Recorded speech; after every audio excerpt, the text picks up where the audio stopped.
Hi, I am Sudeep Bej. Welcome to my YouTube channel Pharmacy MCQ Guide.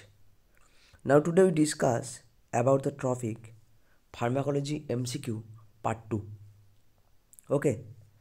Now the first question is, which one of this is a pure beta receptor agonist?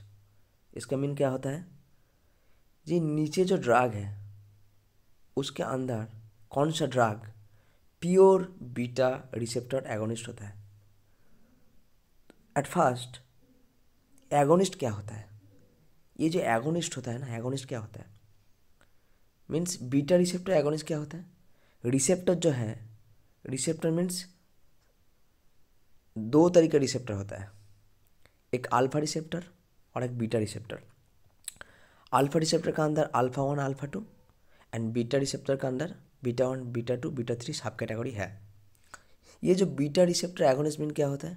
जो drug beta receptor के ऊपर bind करके काम करेगा, ये जो receptor है उसको स्टिमुलेशन करके काम करेगा, इसका बोलते हैं beta receptor agonist. Okay. Pure means जो बीटा रिसेप्टर का अलावा कोई भी अलग रिसेप्टर के अंदर काम नहीं करेगा, उसको बोलते हैं प्योर बीटा रिसेप्टर एगोनिस्ट। तो पहला ऑप्शन है option number A adrenaline, option number B nor adrenaline, option number C tyramine, option number D isoprenaline. तो इसमें जो राइट आंसर है, राइट आंसर होता है isoprenaline. Option number D is the right answer because ये isoprenaline का beta 1 beta 2 दोनों receptor के ऊपर बैठे काम करेगा ये आइसोप्रिनालिन ड्रग। ओके। नाउ जो एड्रीनालिन ड्रग है, ये एड्रीनालिन जो ड्रग है ना, इसके दोनों रिसेप्टर के ऊपर काम करेगा, अल्फा और बीटा बोथ। मीन्स ये प्योर बीटा रिसेप्टर एगोनिस्ट नहीं है। ये अल्फा रिसेप्टर के ऊपर काम करने के बाद क्या करेगा? वेसो कॉन्स्ट्रिक्शन एक्शन देगा, वो जो ब्लड वेसल है, ब्लड वेसल नैरो हो जाएगा। एंड ये जो बीटा रिसेप्टर है, ये बीटा रिसेप्टर के ऊपर बैठे काम करके हार्ट रेट जो होता है, हार्ट का रेट का जो फोर्स, हार्ट का जो फोर्स रेट ये इंक्रीज हो जाएगा। मीन्स ये एड्रीनालिन अल्फा बीटा दोनों रिसेप्टर का अंदर काम करेगा, ये प्योर नहीं है। Option number B nor adrenaline, ये भी same like adrenaline because adrenaline जो होता है वो अल्फा एंड बीटा दोनों रिसेप्टर के ऊपर बैठे काम करेगा, बट ये नॉर एड्रीनालिन जो है वो भी सेम अल्फा बीटा दोनों रिसेप्टर के ऊपर बैठे काम करेगा। ठीक है। Next option number C tyramine. Tyramine क्या होता है? तो टायरामिन एक एमिनो एसिड होता है जो मेरा बॉडी के अंदर जो ब्लड प्रेशर है वो ब्लड प्रेशर को रेगुलेट करने के लिए मदद करेगा। ये टायरामिन क्या होता है?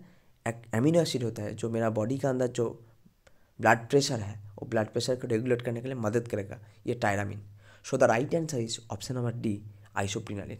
Now next question is the diminished response due to the prolong use of drug over a period of the times. Means कोई भी शॉर्ट टाइम का इंटरवल में, कोई भी शॉर्ट टाइम के पीरियड में किसी भी ड्रग को जो इफेक्ट, जो रिस्पॉन्स बॉडी का अंदर उसका जो इफेक्ट ये कम हो जाएगा।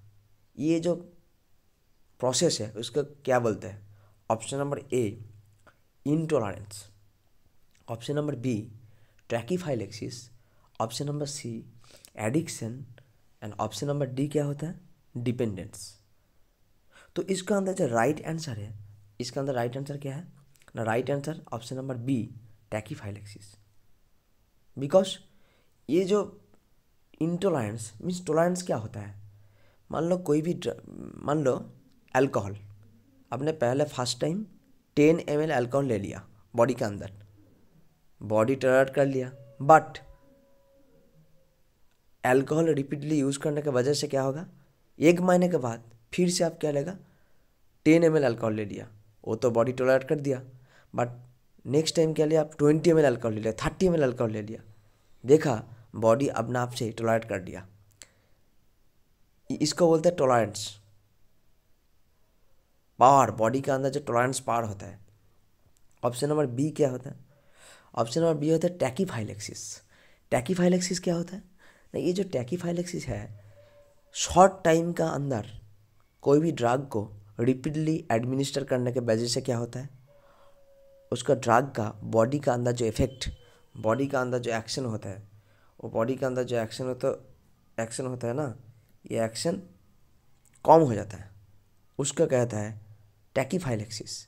मीन्स शॉर्ट टाइम का इंटरवल में किसी भी ड्रग को आप रिपीटली एडमिनिस्टर करेगा तो इसके लिए क्या होगा, और ड्रग का एक्शन कम हो जाएगा बॉडी के अंदर।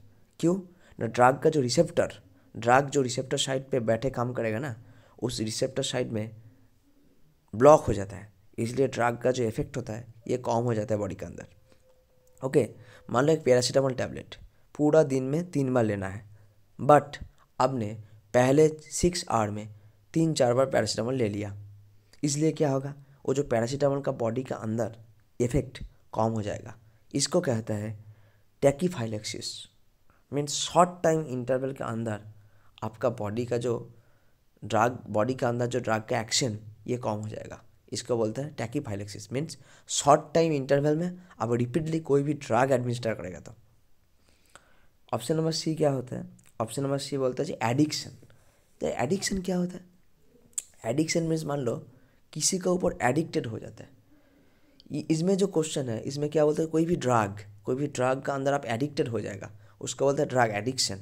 एंड डिपेंडेंस क्या होता है, मान लो कोई भी ड्रग आप रेगुलर यूज़ करने की वजह से क्या होता है, एक ही दिन विदाउट ड्रग आप नहीं रह सकता है यहाँ पे, ठीक है, उसको बोलते हैं ड्रग डिपेंडेंस। ड्रग का ऊपर डिपेंड हो जाता है आपका माइंड। तो सर यहाँ पे जो राइट आंसर क्या होता है, यहाँ पे जो राइट आंसर होता है टैकीफाइलेक्सिस।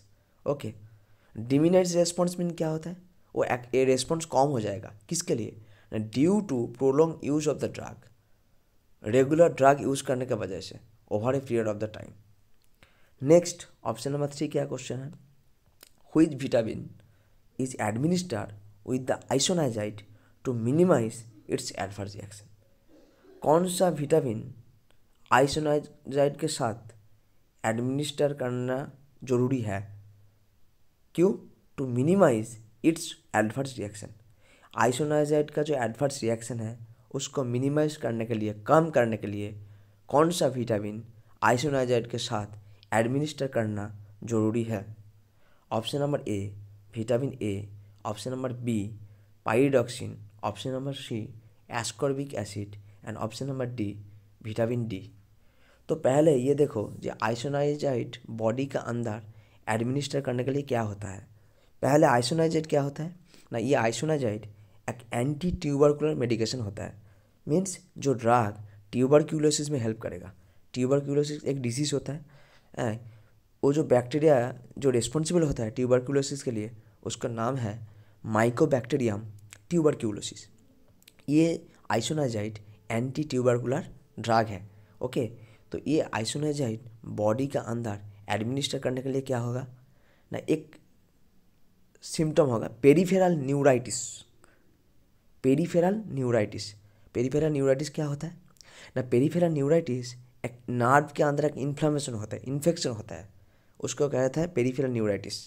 पेरिफेरल न्यूराइटिस किसके वजह से होता है, जब ये आइसोनाइजाइड आपका बॉडी के अंदर एडमिनिस्टर करने के बाद ये क्या करेगा, ये आइसोनाइजाइड आपका बॉडी के अंदर जो विटामिन लेवल है, विटामिन जो B6 है, विटामिन का B6 मीन्स उसका केमिकल नेम होता है पाइरिडॉक्सिन। विटामिन B6 को रैपिडली बॉडी से एक्सक्रीट कर देगा, एलिमिनेट करने के लिए मदद करेगा। इसलिए क्या होगा, इसलिए मेरा बॉडी का अंदर विटामिन B6 का डेफिशिएंसी हो जाएगा। ओके, तो इसलिए आइसोनाइजाइड के साथ साथ विटामिन B6 का केमिकल नेम क्या होता है ना, उसका केमिकल नेम होता है पाइरिडॉक्सिन, उसको एडमिनिस्टर करना जरूरी है। So the right answer is option number B pyridoxine, जिसका केमिकल नेम क्या होता है ना, विटामिन B6 का केमिकल नेम पाइरिडॉक्सिन होता है। ये विटामिन B6 का बॉडी के अंदर डेफिशिएंसी होने के लिए बॉडी के अंदर पेरिफेरल न्यूराइटिस होता है, मेरा बॉडी के अंदर जो नर्व होता है, नर्व का इन्फ्लेमेशन हो जाता है। ऑप्शन नंबर विटामिन ए नहीं होगा उत्तर आंसर, क्यों, विटामिन ए का केमिकल नेम होता है रेटिनॉल। ऑप्शन नंबर सी जो होता है एस्कॉर्बिक एसिड, ये क्या होता है, ये option number C ascorbic acid, ये विटामिन सी जो है, विटामिन सी का केमिकल नेम होता है ascorbic acid. Okay, and next option number D का केमिकल नेम क्या होता है, ऑप्शन नंबर डी का केमिकल दोनों फॉर्म है ऑप्शन विटामिन डी का, vitamin D2 and D3। D2 जो है उसको कहता है कोलीकैल्सिपेरल, विटामिन D2 का केमिकल नेम होता है कोलीकैल्सिफेरॉल एंड विटामिन D3 का ergocalciferol. So the right answer is option number B, pyridoxine. So thank you.